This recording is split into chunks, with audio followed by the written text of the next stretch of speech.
If you haven't heard of Piece by Piece, then you're probably missing out on the best biopic of 2024. Let's talk about it.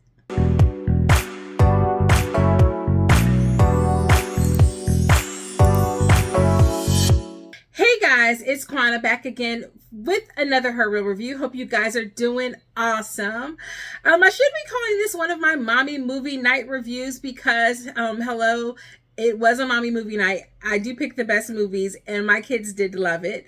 So I'm going to be talking to you about the new Lego biopic. Yes, you heard me right. Lego and biopic, starring and about Pharrell Williams. You might not have even heard about this. I don't know how much advertisement I saw this, but since my family pretty much lives at the movie theater, we saw the trailer and my oldest son was like, "Yes, mommy, we're doing that, right? Please say yes." And I was like, "Of course, son. You love Lego. I love Lego. We're going to watch it." I will say this before getting started. My kids thoroughly enjoyed it. And it's rated PG. Might have been skirting that PG rating just a little bit. Could have gotten a PG-13. And also the worst thing about them going to see this movie is now they want to keep asking Alexa to play Pharrell Williams music. And unfortunately, not all of them is kid approved. So I'm going to be telling you guys what I liked about this project. Maybe some things I didn't like about it. And whether you should take your family to see the Lego Pharrell movie called Piece by Piece, because currently it's only streaming, or it's only showing at the theater right now, so you may have to wait until it hits streaming. And if you don't know who Pharrell Williams is, he is a producer, rapper, singer, creative genius, fashion icon, all those things combined. And he is the talent behind some of the biggest songs of the 1990s and 2000s, hands down, indisputable.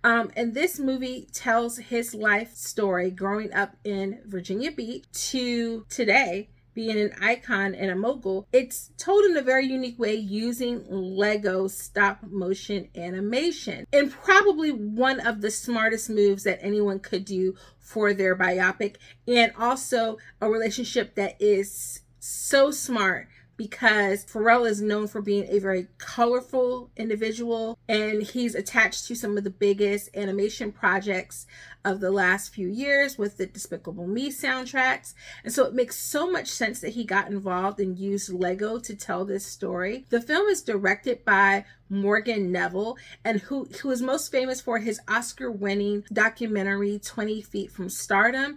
And he's also a documentary director for dozens of other music projects. So this was another smart way. And it wasn't always going to be a Lego movie. It was originally just going to be a typical either film or a documentary. And then COVID happened. A lot of things changed. And then some of the licensing changed. And ultimately, Pharrell reached out to the Lego group to get permission to work with them on this, and what was such a smart film. Now, if you've ever been to Virginia Beach, you're likely to see dozens of buildings that have Pharrell Williams' name attached to it. To my knowledge, the couple of times that I've been there, he does a lot for the community there. He's always repping Virginia Beach. He's always talking about Virginia Beach. So many things about his life that I did not know. And the best way for me to sum up this movie is that it is behind the music in Lego for all audiences. That is the best way that I could describe this particular project. You get a mixture of just standard documentary style interviews retold through retold through Lego. Then you have kind of narratives and narration and storytelling taking place with this. You also have the ability to talk about or to demonstrate what he was feeling, what he was dreaming, what he was imagining as a kid, wanting to grow up and be in the music industry and to make music. It's so bright, it's so colorful, it's so musical. Spoiler alert, because some of the things that I'm going to talk about are in the movie, but I don't think that it will be spoiled in such a way that it will take away from your viewing experiences. But I, for one, was unaware that Pharrell was part of as many things that he was a part. Just a couple of samples, just to give you an idea of what you're going to see in this. Now, we all know more of the iconic ones, the collaborations with Snoop Dogg, Stefani, versus the collaborations with Jay-Z. Like, we know all of the big name stuff, but did you know that he wrote Teddy Riley's rap on the Rex and Effect track Rump Shaker? He was in high school, wrote the rap for Teddy Riley, was an intern with Teddy Riley.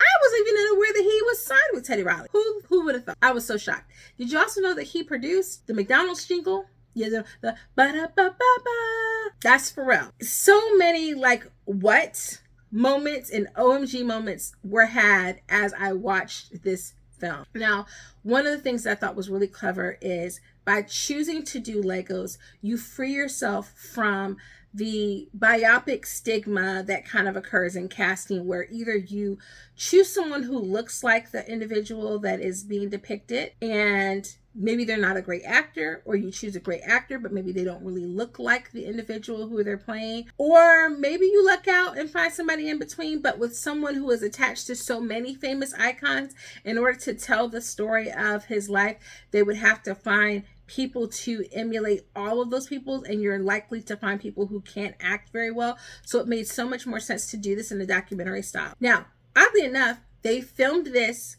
as a documentary. All of these pieces were done, filmed as a documentary, and then given to the Lego group and then animated. Mind blowing. So several individuals did not even know that this was going to be a Lego movie until it was released. They thought that they were going to be appearing on camera as is, and then they were shocked to find that it was going to be a Lego. One of the things that is mentioned in the movie that I thought was really perhaps at the heart and soul of why we got this in the format that we did is that his wife talks about her reluctance to be interviewed in most situations, and how it being this type of a project was the only reason why she was willing to be interviewed on camera, because she knew that she wasn't going to have to actually appear on camera. Again, so smart, and so smart because you would have had to have actors for all of those people, because they got interviews from everyone. You had Jay-Z, you had Kendrick Lamar, you had Gwen Stefani, you had Justin Timberlake, you had Timbaland, you had Missy.